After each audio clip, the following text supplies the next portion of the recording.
Mr. President. Senator from Iowa. Mr. President, I am pleased to be joined today on the floor by Senators Blunt, Senators Wicker, and Senator Fisher to speak about the importance of protecting and celebrating life. This Friday, Americans from every state in our nation, from our tiny rural towns to our bustling urban cities, will gather in our nation's capital to participate in the 46th annual March for Life. Each year, I'm amazed and inspired by the immeasurable strength, compassion, and support demonstrated by the pro-life community as hundreds of thousands of its members come to Washington, D.C. and tirelessly work to protect the most vulnerable in our society, the unborn. As members of the Senate Values Action Team, throughout the year we are blessed with the opportunity to work with and hear from so many who are committed to protecting human life at all stages. I thank my colleagues for sharing this message of life today, and I, at this time, would like to yield to the senator from Missouri. Senator.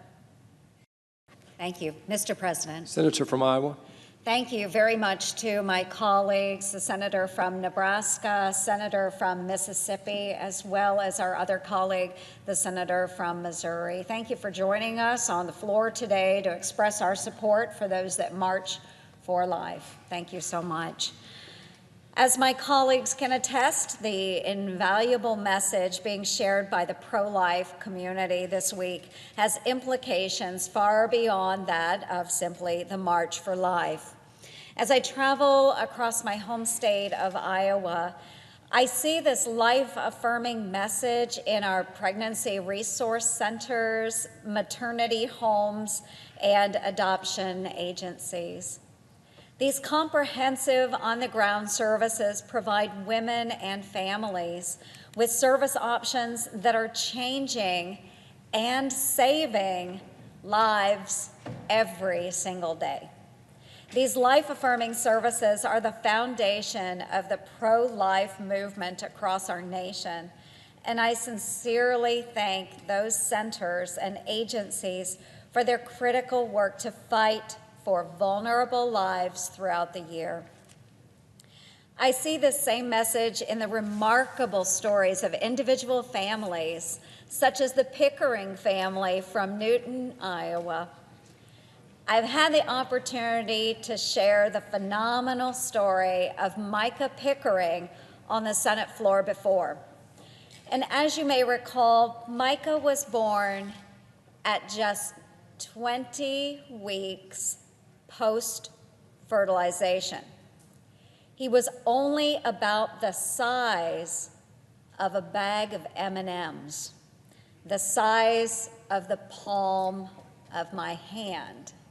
That was Micah. Yet Micah was also a perfect, fully formed baby boy with 10 fingers and 10 toes. In fact, no one makes his case more eloquently than Micah himself.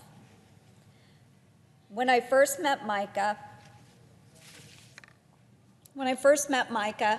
I had a picture of him displayed in my office from the day that he was born. Again, the size of the palm of my hand. Micah immediately ran up to that picture. He pointed at it and he said, "Baby." Micah recognized right away that even at just 20 weeks post-fertilization, the humanity of the child was undeniable.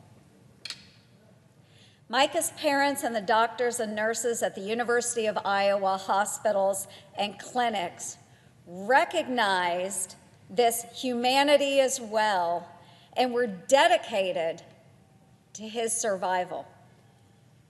Today, Micah is a happy, healthy, and energetic 6-year-old boy. Stories like Micah's are extraordinary reminders of how the life-affirming services that the pro-life community marches have for real and significant impacts on the lives of families across America. Since coming to Congress, I have also tried to do my part to ensure that this message from those in my home state of Iowa and from others in communities from all across the nation is taken back and turned into action in Washington. For me, that has meant supporting crucial pro-life initiatives like the Pain-Capable Unborn Child Protection Act, which would prevent abortions after 20 weeks of development, the very same age at which my dear Micah was born. Another critical piece of legislation, the Born Alive Abortion Survivors Protection Act, would create concrete enforcement provisions to hold abortionists accountable if they do not provide the same degree of care to a baby who survives an abortion as they would any child born naturally premature at that same age. Fighting for common sense legislation that protects innocent life has been a priority of mine in the Senate. But Congress must also do more to ensure that taxpayers are not forced to subsidize abortion or the abortion industry giants such as Planned Parenthood. During the 115th Congress, I led the fight in the Senate to pass critical legislation, which was signed into law in 2017, that ensures states are not forced to provide entities like Planned Parenthood, the nation's single largest provider of abortions, with federal Title X dollars. I am grateful to have worked with former Congresswoman Diane Black, my Senate colleagues, and President Trump to make sure states are not forced to award providers like Planned Parenthood with taxpayer dollars through Title X family planning grants. As I have stated time and again, taxpayers should not be forced to foot the bill for roughly $500 billion with a B, dollars annually for an organization like Planned Parenthood that exhibits such disrespect for human life. With that in mind, today I reintroduce legislation that would defund Planned Parenthood while still protecting vital funding for women's health care services. Contrary to what they claim, Planned Parenthood is not the nation's preeminent provider of women's health care. In fact, Planned Parenthood, their facilities do not even perform in-house mammograms. Something so simple is not performed by Planned Parenthood.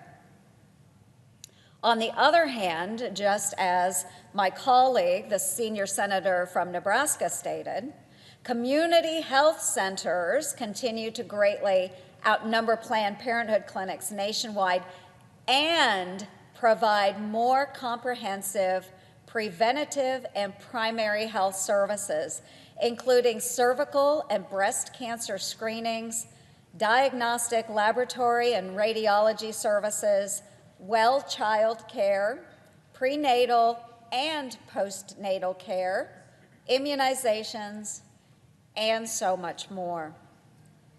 Access to comprehensive health services is absolutely critical to women and families across this nation.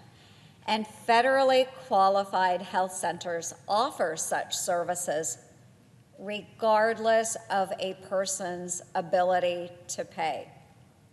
A recent GAO study that I requested, along with many of my colleagues in both the House and the Senate, showed that over a 3-year period, federally qualified health centers served 25 million individuals compared to only 2.4 million individuals that Planned Parenthood served. That's more than 10 times more people served by those healthcare centers.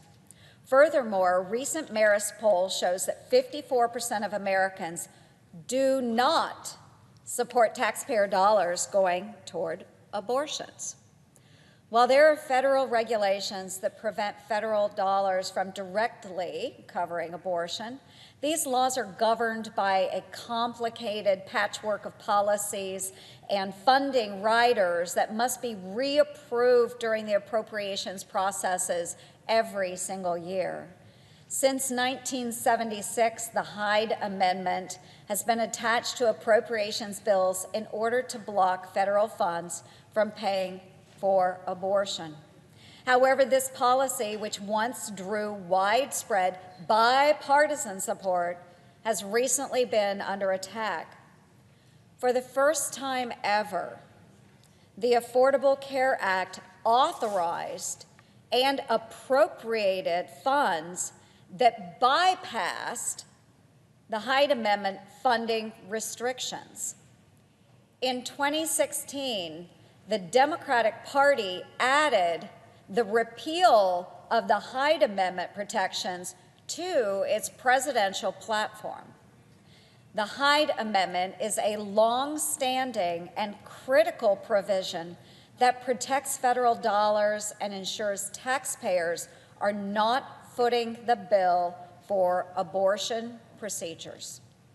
That is why I support the No Taxpayer Funding for Abortion and Abortion Insurance Full Disclosure Act of 2019, which was recently reintroduced in the Senate. This legislation would permanently codify the Hyde Amendment, ensuring that funding restrictions remain in place and are applied to all federal programs. Furthermore, this bill takes important steps to eliminate certain tax benefits related to abortions and improve disclosure requirements related to insurance coverage of abortion. Preventing our taxpayer dollars from paying for abortion procedures, a position that a majority of Americans agree with, should not be a complicated process vulnerable to partisan attack. Congress must take steps to ensure permanent protections apply government-wide.